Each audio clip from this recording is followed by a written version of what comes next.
So mga kaibigan, magpatuloy tayo sa ikalabing-anim na bersikulo ng unang kabanata ng Genesis, mga kaibigan.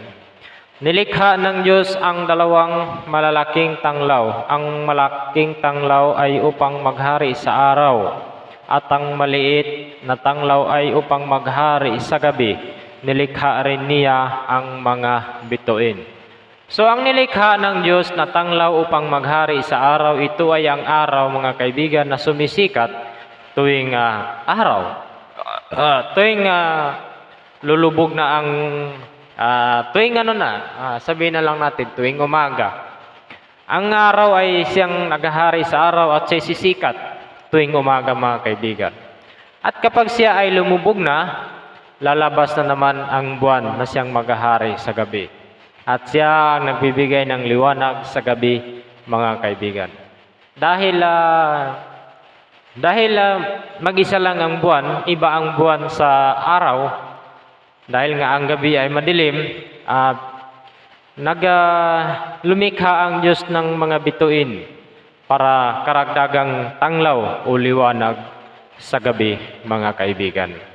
Sila ang umaalalay sa buwan upang tumanglaw sa gabi sa ibabaw ng lupa, mga kaibigan.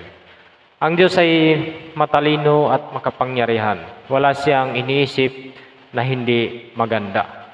Lahat ng kanyang naisip, lahat ay maganda. Kaya nakita niya na maganda ang lahat. Kaya siya ay natuwa, mga kaibigan. Ito ay binabasa ko lamang kahit sa kasalukuyang panahon ay ito ay kwento na lamang. At least alam natin kung ano ang nagiging simula ng ating panahon, mga kaibigan.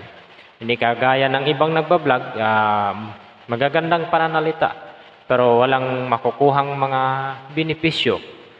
Mas lalo tuloy ang mga tao ay nagiging makitid ang pag-iisip kahit ito ay matalino. Sa kabila ng kanilang katalinuhan, sila ay nagiging makitid. Gumagawa ng mga bagay na hindi naaayon sa kanilang pagkatao. Mga bagay na hindi dapat gawin. Kaya sa ibang mga magulang ay hindi nila makontrol ang kanilang mga anak, hindi nila madisiplina ang kanilang mga anak.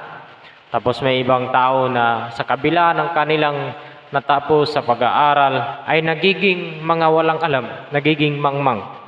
Kung sino pa yung mga gumagawa ng mga mali at mga bagay na hindi dapat gawin, ay sila pa yung kanilang tutulungan para magiging walang kasalanan. Tama ba yun, mga kaibigan? Yun ay hindi tamang gawain, pero ginagawa pa din nila. Dahil hindi nila alam kung ano ang kasaysayan ang ating mundo, mga kaibigan. So, ingat kayo palagi, mga kaibigan. God bless.